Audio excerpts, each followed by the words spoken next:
오늘 설교 제목을 부족한 1%를 채우라 이렇게 적어봤습니다. 따라합시다. 부족한 1%를 채웁시다.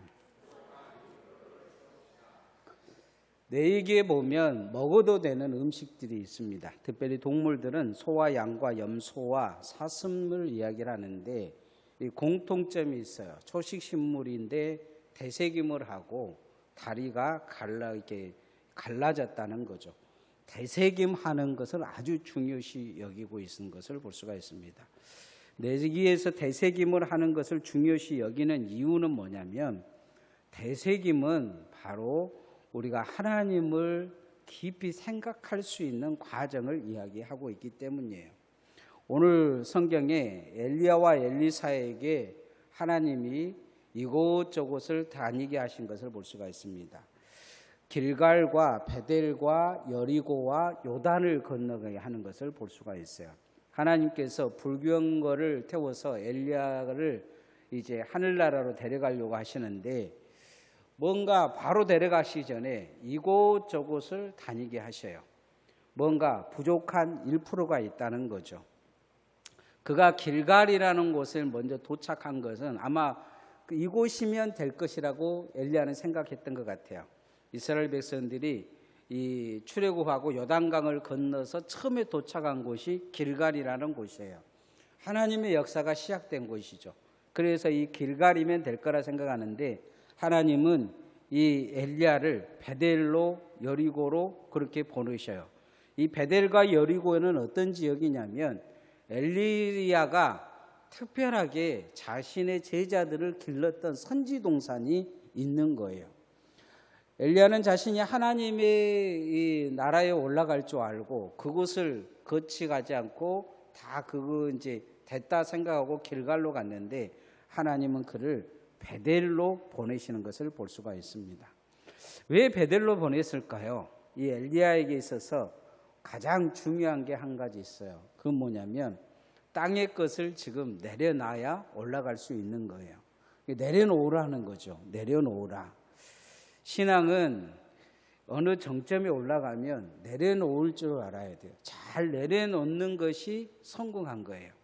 내려놓지를 못하면 하나님의 은혜가 채워지지 않아요. 내려놓는다는 것은 회개와 되게 관계가 있어요. 회개가 안 된 사람들은 내려놓지 못해요. 자기의 자존감, 자기의 자존심, 자기의 이 부족함 같은 것을 인정하지 못해요.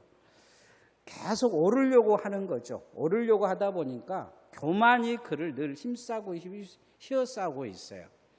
이 엘리야도 뭔가 내려놔야 되는데 내려놓지 못한 거예요. 뭘 내려놓지 못했을까요? 세상 걱정 내려놓지 못한 거예요. 자기가 없으면 어떻게 될 것이냐. 이 엘리야가 이 갈멜산에서 이 바알의 선지자 450명을 죽이고 내려와 가지고 그린 시냇가에서 하나님이 죽여달라고 했던 이야기도 나 없으면 어쩌겠습니까? 이 이야기예요. 나 없으면 어쩌겠습니까? 호렙산에서도 하는 이야기가 뭐냐면 나 없으면 어떻게 하겠습니까? 이렇게 물어요. 지금 다 죽고 나만 남았다는 거예요. 나 없으면 하나님 뭐 일 못해요. 지금 그렇게 이야기를 하고 있어요. 그런데 그 자기가 아니어도 베델과 이게 여리고에 많은 제자를 만들어 놨어요. 그런데 그 제자들이 자기가 보기에는 부족한 거예요. 나 없으면 어떡할까? 늘 그 걱정이 엘리야에게 있는 거예요. 내려놓으라는 거죠. 그래서 하나님이 길갈에서 이제 그 올라가려고 준비하고 있는 이 엘리야를 베델로 보내셔요. 그리고 여리고로 보내셔요. 내려놓으라는 거예요. 내려놓아야 하나님의 새로운 사역이 시작되고 너에게 하나님의 나라가 주어지고 네가 정말로 이 땅에서 부족한 그 뭔가를 채울 수 있다는 거예요. 엘리야는 내려놓는 것이 부족한 거예요. 지금 하나님 앞에 맡기는 것이 부족해요. 그냥 맡겨야 되는데 못 맡기는 거예요. 하나님을 믿는다고 하는데 못 믿는 거예요. 나 없으면 안 된다고 이야기해요. 내가 여기 있는 게 더 재밌어요. 그렇게 이야기해요. 하나님의 나라를 지금 데리고 가려고 하는데 엘리야의 마음은 하나님의 나라에 갈 생각이 없어요. 땅에서 사람들이 박수 쳐주는 것이 훨씬 좋아요. 엘리야 선지자요. 제자들이 그냥 무릎 그가 오면 벌벌벌 떨면서 하느님처럼 받드는 이게 너무 좋은 거예요. 엘리야는 그거 못 내려놓고 있어요. 내려놔야 돼요. 교회나 신앙생활에도 보면 신앙이 갈수록 망가져 가는 사람들이 있어요. 믿음이 좋은 초점이 왔는데 망가져 가요. 신앙은 열심히 해요. 날마다 교회 와서 기도해요. 예배라면 하나 예배는 빠지지 않아요. 그런데 갈수록 망가져요. 생각하는 것도 망가지고 마음 먹는 것도 망가지고 말하는 것도 망가지고 나중에 보면 행동하는 것도 망가져요. 이유는 뭐냐? 내려놓을 때 못 내려놓은 거예요. 뭔가 내려놔야 돼. 하나님이 새로운 것을 채워줘서 성장해 갈 텐데 1단계에서 2단계로 못 넘어가요. 2단계에서 3단계로 못 넘어가요. 1%가 부족한 거예요. 뭐가 부족하냐? 내려놓은 게 부족해요. 하나님께 맡기는 게 부족해요. 내려놓는 훈련을 해야 돼요. 따라합시다. 내려놓는 훈련을 합시다. 내려놓는 훈련을 해야 돼요. 뭘 내려놔라 그러면 나를 친 사람들이 있어요. 내려놓으니까 안 되는 거예요. 내려놓을지를 몰라요. 별 생각을 다 해요. 그러나 내려놓으면 하나님이 채워가시는 거예요. 내려놔야 뭔가가 시작을 해요. 아프리카 원주민들이 원숭이를 사냥하는 방법이 있어요. 이렇게 야자수에다가 구멍을 쬐깐하게 손만 들어가게 만들어 놓고 거기에다가 그냥 가득 고기를 집어 넣어 놓는 거예요. 그리고는 그걸 이제 그 줄을 매달아 가지고 나무에다 묶어 놓으면 원숭이가 와가지고 그걸 거기다 냄새가 나니까 손을 딱 집어 넣어 가지고 한 움큼 쥐는 거예요. 조금만 쥐갖고 나오면 조금씩 꺼내 먹으면 먹을 수 것인데 욕심이 있어가지고 한 움큼을 콱 쥐어요. 빼려고 하니까 안 빼지잖아요. 그래도 이 바보가 안 내려놓고 계속 끈 거예요. 사냥꾼이 옆에 와서 가만히 지켜봐도 좌우지간 그 빼려고 그 열심히 하고 있어요. 결국은 원숭이가 사냥꾼에게 잡힌다고 해요. 놓아야 될 것을 모르는 거죠. 뭐 때문에 잡혔는지도 모르는 거죠. 자신의 욕심이에요. 엘리야가 지금 욕심이란 욕심은 다 부리고 있어요. 땅에서 내가 존경받고 내가 정말로 뭔가를 가지고 있는 이 집착, 이게 그에 가득히 있는 거예요. 하나님 그래서 베델로 가라고 하셔요. 하나님 그래서 여리고로 가라고 하셔요. 내 제자들을 보라고 이야기하시요. 내려놓으라 이야기하시는 거죠. 왕하 2장 2절 말씀 한번 읽어봅시다. 시작. 엘리야가 엘리사에게 이르되 청하건대 너는 여기 머물라. 여호와께서 나를 베델로 보내시니라 하니 엘리사가 이르되 여호와께서 살아계심과 당신의 영혼이 살아있음을 두고 맹세하노니 내가 당신을 떠나지 아니하겠나이다 하는지라. 이에 두 사람이 베델로 내려가니 엘리사를 떨어뜨리기 위해서 간 게 아니에요. 하나님이 지금 베델로 가라 여리고 가라 이렇게 선지학교회를 자꾸 들러보게 하신 이유가 있어요. 작별 인사를 하게 한 것이 아니에요. 엘리야가 내려놓지 못하기 때문이에요. 길갈에서는 이제 하나님이 이제 자기를 올릴 줄 알았는데 아직 멀었다는 거예요. 내려놔라는 거. 가서 베델에 가서 작별 인사하고 내려놔라. 여리고로 또 보내요. 그래야 새롭게 시작할 수 있다는 거죠. 하나님께 못 맡기는 거예요. 또 자기가 지금 세상에서 이룬 업적을 내려놓지 못한 거예요. 사람들이 그를 존경하고 박수치고 그런 것에 더 익숙해진 거죠. 오늘날도 우리 보면 우리가 세상에 너무 깊게 자리 잡고 세상을 내려놓지 못하면 하나님의 나라 바라보지 못해요. 믿음 지키지 못합니다. 그래서 세상의 것을 자꾸 내려놓고 주님 나라 바라봐야 될 줄 믿습니다. 내가 일하는 게 아니에요. 하나님이 일하시는 거예요. 하나님을 붙들어야 돼요. 오늘 성경에 보면 내려놔야 할 엘리사가 있는가 하면 붙들어야 될 사람이 있어요. 그 사람은 누구냐면 엘리사예요. 지금 엘리사는 제자로서는 정말로 만점이에요. 그런데 부족한 거예요. 엘리사는 자기가 알고 있어요. 자기는 아무것도 아니라는 거예요. 수제자이긴 하죠. 그런데 뭔가 할 줄 아는 것이 하나도 없어요. 기도도 제대로 못해요. 엘리야 밑에 살아있기 때문이죠. 엘리야의 그늘에 살아서 아무것도 할 줄 모르는 사람인 거죠. 지금 이 상황에서 엘리야가 가버리면 자기는 아무것도 아니에요. 뭐 어떻게 하겠어요?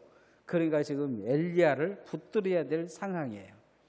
신앙도 우리도 마찬가지예요. 우리가 성령의 은혜와 하나님의 놀라운 은혜를 붙들지 않으면 아무것도 아니에요. 여러분, 예수 그리스도의 은혜를 붙들지 않으면 아무것도 아니에요.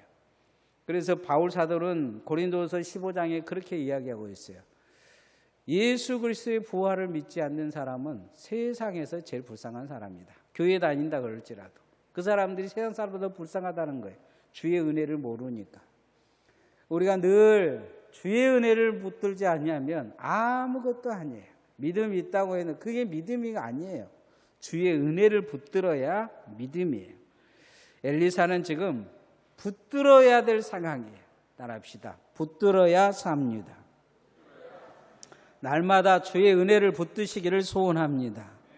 믿음이 있다는 교만은 결국 무너지게 돼 있어요. 언젠가는 그 교만이 그를 주님에게서 떨어뜨릴 거예요. 그래서 바울 사도는 늘 이야기해요. 나의 나된 것은 주의 은혜입니다. 그래서 늘 주의 은혜를 붙들려고 예를 쓰는 것을 볼 수가 있어요. 갓난 아이들이 젖을 먹을 때 생명 걸고 먹는다고 해요. 그래서 어른들이 젖을 빠는 힘보다 아이들이 빠는 힘이 훨씬 강한 거죠. 아이들은 그렇게 다음이 없어요. 오늘 안 먹으면 죽는다는 생각을 갖죠. 그래서 배고프면 죽기 살기로 울잖아요. 죽기 살기로 울어요. 엄마가 아는 거죠. 배고프다는 걸. 배가 채워져야 그쳐요. 이 아이들이 생명을 거는 거죠. 아이들이 또 한 가지 생명 거는 모습이 나타나요. 그건 뭐냐면 지는 힘이 강하다고 해요. 그래서 갓난 아이들에게 철봉을 이렇게 딱 쥐게 하면 눈도 안 떴는데 한 손으로 철봉 잡고 딱 이렇게 매달려 있대요. 어른이 잡는 힘보다 세다는 거죠.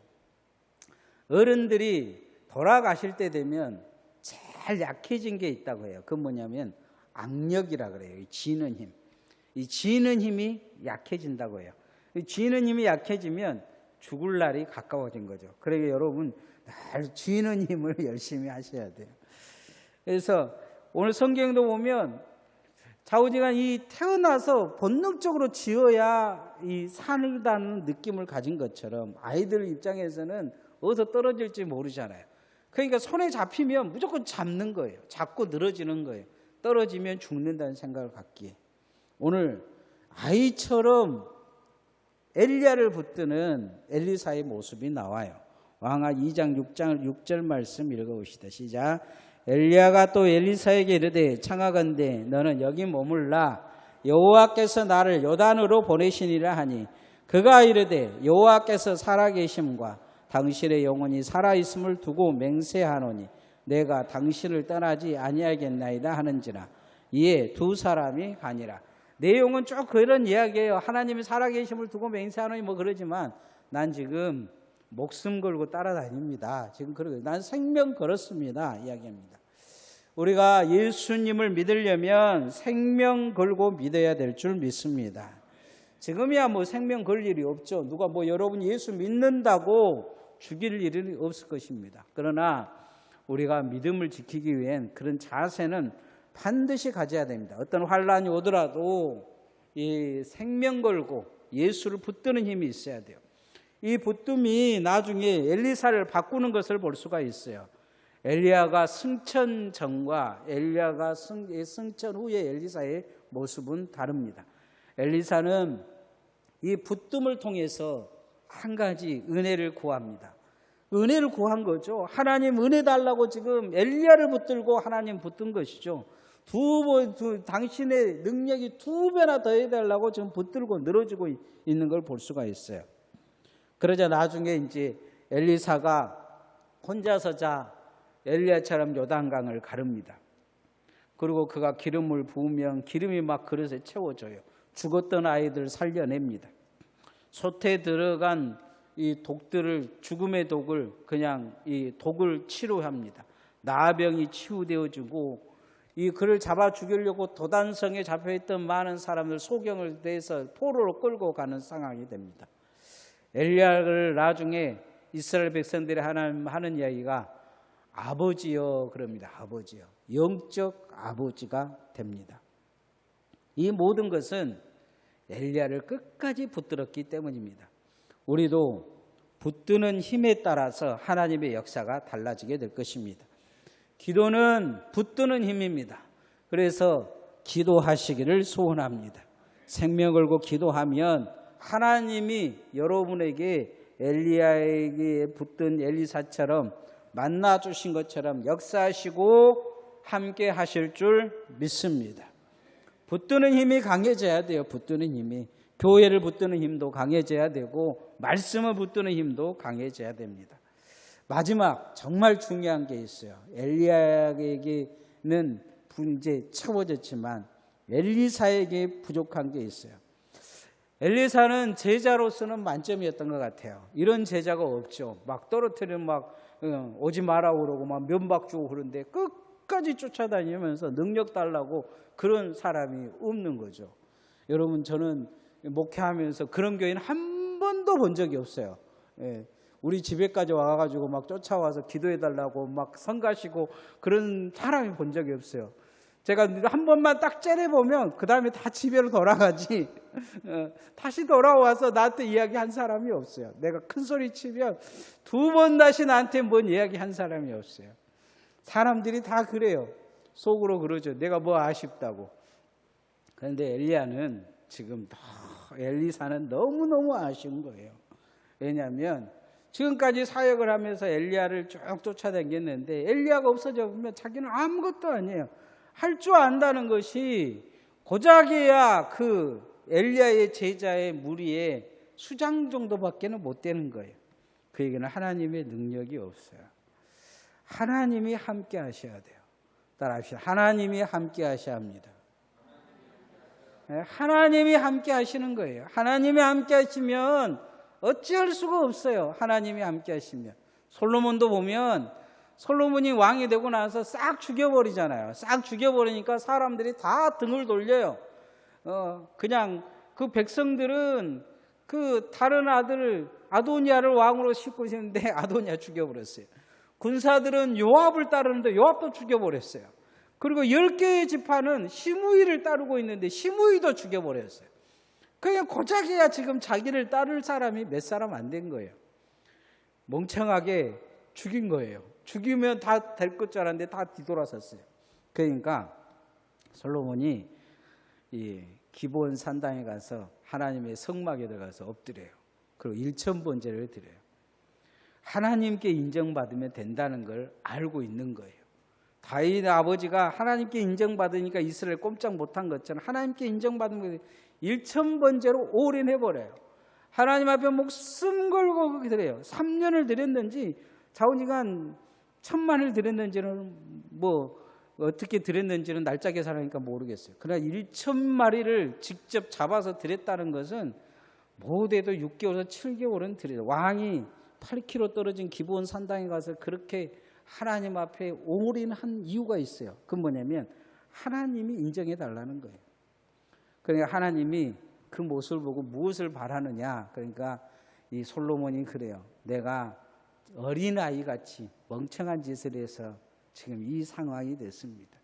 하나님 이 백성을 지혜롭게 다스리시도록 지혜 달라고 해요. 하나님이 지혜를 주니까 이스라엘 백성들이 꼼짝을 못 하잖아요. 그냥 40년 동안 물론 지혜 받아가지고 잘 살한 것도 아니고 헛짓하는데 그 순간만큼만은 하나님이 능력이 많으니까 꼼짝을 못해요. 하나님이 그와 함께 하신다는 걸 아니까. 하나님이 함께 하셔야 돼요. 지금 하나님의 능력을 잊기 위해 하나님이 나와 함께 하셔야 됩니다. 당신보다 2배나 나와 함께 하도록 하나님이 나와 함께 하시길 나는 바랍니다. 이 엘리사가 하는 말이에요. 2장 9절 말씀 읽어보십시다. 시작. 건너매 엘리야가 엘리사에게 이르되 나를 내게서 데려감을 당하기 전에 내가 내게 어떻게 할지를 구하라. 엘리사가 이르되 당신의 성령이 하시는 역사가 갑절이나 내게 있게 하소서 하는지라.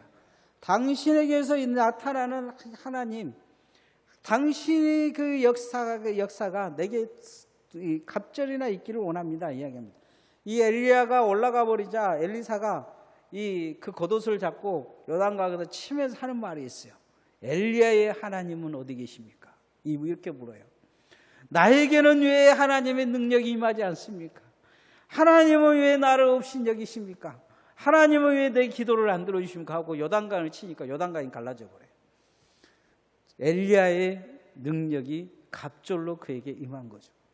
그가 하나님이 함께 하시길 구한 거예요. 하나님, 왜 엘리야에게만 하나님이 역사하십니까? 나에게도 하나님은 하나님 되어주시면 안 됩니까? 엘리야에게만 왜 하나님이십니까? 나도 하나님 믿고 나도 하나님의 선지자인데 하나님, 그 하나님 나에게도 역사하십시오 하고 이렇게 기도해요. 그러니까 요단강이 갈라져요. 하나님 앞에 우리가 성령의 능력과 충만함으로 채워주며 우리가 그 간절함으로 주님을 붙들면 그 엘리야의 하나님은 나의 하나님이 될 줄 믿습니다. 하나님의 일은 사람의 힘으로 하는 것이 아닙니다. 하나님이 함께 하심으로 하는 것입니다. 신앙생활도 마찬가지예요. 하나님이 나와 함께 하시지 않으면 공고해집니다. 힘들어져요. 은혜가 없습니다. 우리가 필요한 1% 하나님이 함께 하신 것입니다. 이 엘리사는 다 채워졌어요. 그런데 한 가지 부족한 게 있어요. 그게 뭐냐? 하나님이 함께 한다는 확신이 없어요. 증거가 없어요. 그런데 엘리야가 그런 이야기예요. 내가 불병거 타고 올라간 그 끝까지 보면 너 그 채워질 것이다. 하나님이 너와 함께 하실 것이라는 거죠. 우리도 끝까지 주님 잘 붙듦을 통해 하나님이 함께 하심의 역사가 여러분에게 임하기를 소원합니다. 부족한 1%, 완벽한 것 같은데 늘 부족한 1%가 문제일 수 있어요. 차라리 10% 뭐 이러겠는데 하나님이 요구하는 1%가 없는 거예요. 사람들이 요구하는 99%는 있는데 하나님이 요구하는 1%가 없어요. 엘리야에게는 그 없던 1%가 뭐냐면 내려놓는 거였어요. 세상에 그 자랑과 칭찬과 존경과 이거 다 내려놓고 겸손히 하나님 앞에 죄인으로 회개하면서 준비하면서 올라가야 할 준비를 해야 되는데 그거 못 내려놓은 거죠. 그냥 하나님이 돌고 해요. 그리고 사람들이 제자들이 하는 말을 듣게 해요. 하나님이 엘리야를 안 올려보냈네. 그러니까 그 엘리사가 그래요. 야, 시끄러운 소리 하지 말고 조용히 해. 이렇게 이야기하잖아요. 하나님 앞에 내려놓지를 못한 거예요. 우리도 맡기고 주님 의지하고 이게 정말 중요해요. 하나님이 부족한 1% 주님이 채우라고 이야기하셔요. 엘리사는 끝까지 붙들었어요. 붙든 힘이 약하면 안 돼요. 뭐 놓았다 어쩌다가 시끄럽게 한 것보다 엘리사는 옆에서 시끄럽게 한 게 조용히 하라는 거예요. 내 갈 길 갈 거라는 거예요. 나는 지금 붙들어야 산다. 지금 그 이야기 하고 있어요. 세 번째 마지막으로 하나님이 함께 하셔야 된다는 거예요. 우리의 신앙도 인생도 하나님이 함께 하셔야 주의 역사가 나타날 줄 믿습니다. 시간 기도하십시다.